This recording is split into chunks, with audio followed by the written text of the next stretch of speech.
لوگوں یاد رکھنا یہ میرا فتویٰ ہے، حضور فرماتے ہیں الجہاد ماضٍ الی یوم القیامہ، قیامت کی صبح تک جہاد قائم رہے گا، قیامت کی صبح تک جہاد جاری رہے گا، قیامت کی صبح تک کفر اور اسلام میں یہ کشمکش یہ جاری رہے گی، قیامت تک حق اور باطل کے درمیان یہ کشمکش جاری رہے گی۔ اسی وجہ سے جب میں اور آپ قرآن کا مطالعہ کرتے ہیں تو قرآن چیخ چیخ کر ہمیں جہاد کی فضیلت بتاتا ہے، ہمیں اللہ کی راہ میں جہاد، اللہ کی راہ میں لڑنے کے فضائل بتاتا ہے، ہمیں قرآن چیخ چیخ کر اپنے وطن کے دفاع کرنے میں جو جہاد ہے اس کی فضیلت کو بتاتا ہے۔ آئیے قرآن سے پوچھتے ہیں کہ قرآن تو ہمیں بتا کہ جہاد کا کیا حکم ہے، تو قرآن ہمیں یہی کہتا ہے کہ وَقَاتِلُوا الَّذِينَ يُقَاتِلُونَكُمْ، کہ اگر جب تم سے تمہارے اوپر تمہارا دشمن حملہ کرے تو تم اس کا مقابلہ کرو، حملے کا جواب دو۔ پھر ہم قرآن سے پوچھتے ہیں اے قرآن یہ تو بتا اگر ہم جہاد کریں تو ہمارا اللہ کے ہاں کیا مقام ہوگا، تو قرآن کہتا ہے ان اللہ یحب الذین یقاتلون فی سبیلہ صفا کانہم بنیان مرصوص۔ لوگوں یاد رکھنا جب تم اللہ کے راستے میں سیسا پلائی دیوار بن کر جہاد کرو گے تو تم اللہ کے محبوب بن جاؤ گے۔ پھر ہم نے قرآن سے پوچھا اے قرآن یہ تو بتا کہ ہم یہ جہاد کب تک کریں، تو قرآن نے کہا وقاتلوہم حتی لا تکون فتنہ، جب تک فتنہ ختم نہ ہو جائے، دشمن پسپا نہ ہو جائے، وقت تک جہاد کرنا تم پر فرض ہے۔ اے قرآن یہ تو بتا ہم جہاد کریں گے تو اس جہاد کا ہمیں فائدہ کیا ہوگا، قرآن نے کہا تمہیں 6 طرح کا فائدہ ہوگا۔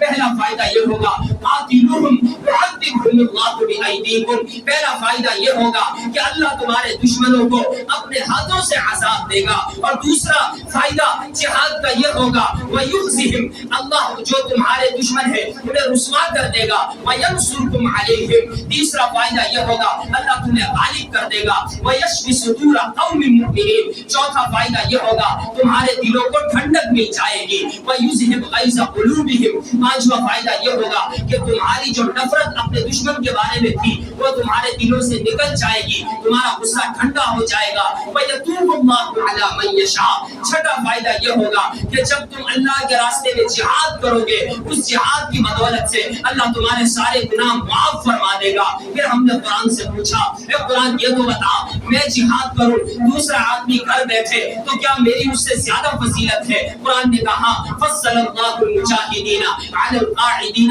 اجرا عظیما، جو لوگ اللہ کی راہ میں جہاد کرتے ہیں ان کا درجہ جہاد نہ کرنے والوں سے بہت بڑا ہے۔ پھر میں نے قرآن سے پوچھا اے قرآن مزید بتا میں اگر جہاد کروں تو میری اور کیا فضیلت ہے؟ قرآن نے کہا سن والعادیات صبحا فالموریات قدحا فالمغیرات صبحا فأثرن به نقعا فوسطن به جمعا۔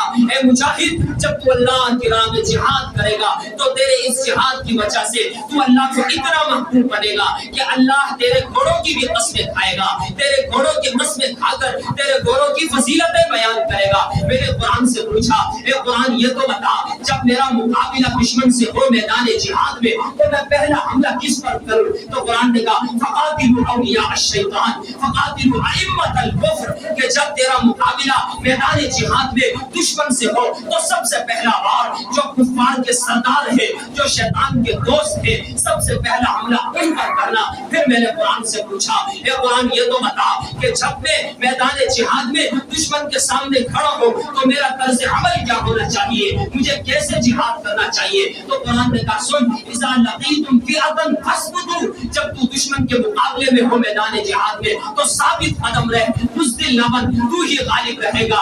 اچھا اے قرآن یہ تو بتا میں میدان جہاد میں چلا گیا دشمن کے سامنے کھڑا ہو گیا، میں اس کے سامنے سیسا پلائی دیوار بن کے کھڑا ہو گیا، لیکن میں نے دیکھا کہ اوپر سے بھی بمباری ہو رہی ہے نیچے سے بھی بمباری ہو رہی ہے، فضائی حملے بھی مجھ پہ ہو رہے ہیں، تو اس وقت میں کیا کروں؟ تو قرآن نے کہا سن فاذکر اللہ، اس وقت تو اللہ کو یاد کر، اللہ فضائی حملوں کو بھی روکے گا اور جو زمینی حملے ہیں اللہ ان کو بھی روکے گا۔ اچھا قرآن یہ تو بتا میں میدان جہاد میں گیا، میں نے جہاد کیا، میں مر گیا تو لوگ تو مجھے مردہ کہیں گے۔ قرآن نے کہا نہیں مردہ نہیں کہیں گے، بلکہ میں اعلان کرتا ہوں وَلَا تَقُولُوا لِمَن يُقْتَلُ فِي سَبِيلِ اللَّهِ أَمْوَاتٌ، جو اللہ کی راہ میں جہاد کرتے ہوئے شہید ہو جائے تم انہیں مردہ مت کہنا، بل احیاء، وہ زندہ ہے وہ زندہ ہے۔ پھر میں نے کہا اے قرآن تو نے یہ تو دیا کہ شہید زندہ ہے، لیکن لوگ تو پھر بھی مردہ گمان تو کریں گے نا. تو قرآن نے کہا میں ان کے دماغوں میں سنسر لگا دوں گا اور میں یہ کہہ دوں گا وَلَا تَحْسَبَنَّ الَّذِينَ قُتِلُوا فِي سَبِيلِ اللَّهِ أَمْوَاتًا. لوگوں کہنا دور کی بات ہے، گمان بھی مت کرنا، خیال بھی تمہارے دل و دماغ میں نہ آئے کہ جو اللہ کے راستے میں شہید ہو رہا ہے وہ مردہ ہے، بلکہ بل احیاء، وہ زندہ بھی ہے، عند ربهم يرزقون، اور اپنے رب کے ہاں رزق بھی کھا رہا ہے. میں نے قرآن سے کہا اے قرآن جہاد کی تمہیں بڑی فضیلت بتا دی، بہت فضیلت بتا دی، بڑی اچھی فضیلت بتا دی. دل تو میرا بھی کرتا ہے جہاد کروں، اللہ کے راستے میں لڑوں، شہید کر دیا جاؤں، لیکن بیوی روکتی ہے، ماں روکتی ہے، باپ روکتا ہے، خاندان روکتا ہے، قبیلہ روکتا ہے، میرا بینک بیلنس، میری جائیداد، میرا کاروبار، میری دکان، میری فیکٹری، یہ مجھے روکتے ہیں. تو قرآن نے کہا سن قل ان کان آباؤکم وابناؤکم واخوانکم وازواجکم وعشیرتکم واموال اقترفتموها وتجارۃ تخشون کسادها ومساکن ترضونها احب الیکم من اللہ ورسولہ. قرآن نے کہا سن اے مجاہد، اگر تجھے تیرا باپ، اگر تیرے بیٹے، اگر تیری بیوی، اگر تیرا خاندان، اگر تیرا مال تجارت، اگر تیرے بڑے بڑے بگے تجھے اللہ اور اللہ کے رسول اور جہاد سے روکے، ان کی محبت تیرے دل میں اللہ اور اللہ کے رسول اور جہاد سے زیادہ ہو جائے تو یاد رکھ فتربصوا، تو پھر اللہ کے عذاب کا انتظار کر حتی یأتی اللہ بامرہ. ایسا عذاب اللہ کا تجھ پر آئے گا کہ تو نیست و نابود ہو جائے گا. جب یہ ساری فضیلتیں میرے اور آپ نے قرآن سے جہاد کی سن لی تو پھر حضور علیہ السلام کا فرمان بھی سن لیجئے کہ آپ علیہ السلام نے فرمایا کہ میری تمنا بھی یہ ہے کہ میں اللہ کے راستے میں شہید کیا جاؤں، پھر زندہ کیا جاؤں، پھر شہید کیا جاؤں، پھر زندہ کیا جاؤں، پھر شہید کیا جاؤں، پھر زندہ کیا جاؤں. ان تمام فضیلتوں کو سامنے رکھ کر آئے میں اور آپ بھی عزم کرتے ہیں کہ جب بھی دشمن نے میری نگاہ سے میرے اور آپ کے وطن کی طرف دیکھا تو میں اور آپ اپنے سارے اختلافات آپس کے ختم کر کے وطن کے دفاع میں سیسا پلائی دیوار بن جائیں گے اور ہم سب کی زبان پر ایک ہی نعرہ ہوگا پاکستان زندہ باد. جی یاد رکھیے اس بات. اس لیے اس بات کو ذہن نشین کر لیجیے. ہم اللہ رب العزت کا لاکھ لاکھ شکر ادا کرتے ہیں کہ ہم نے آج دشمن کو ایک ایسا جواب دیا کہ وہ گھٹنے دیکھنے پر کیا ہو گیا، وہ اپنے آقاؤں کے پاس پہنچ گیا کہ بچاؤ کہ مسلمان تو غیرت میں آگے ہیں. ہاں لوگوں کو یہ پتہ نہیں کہ جس گائے کی تم پوجا کرتے ہو، جس کا تم پیشاب پیتے ہو، مسلمان اسی گائے کو کھاتے ہیں. ہاں تم کس سے پنگا لے بیٹھے؟ یہ فلسطین نہیں ہے، یہ فلسطین نہیں ہے، یہ شام نہیں ہے، یہ لیبیا نہیں ہے، یہ افغانستان نہیں ہے، یہ پاکستان ہے. جی ہاں یاد رکھیے گا انشاءاللہ یہی وہ خطہ ہے کہ جہاں سے انشاءاللہ ثم انشاءاللہ اسلام کا علم دوبارہ بلند ہوگا انشاءاللہ. ہوگا نا جی انشاءاللہ. اس لیے میں دوبارہ عرض کرنا خدا یہ فیس بک پر ہمارے بہت سے بھائی اپنے ہی وطن کے خلاف بکواس کرتے ہیں، اپنے ہی وطن کے. ذرا سوچئے کہ یہ کون ہے؟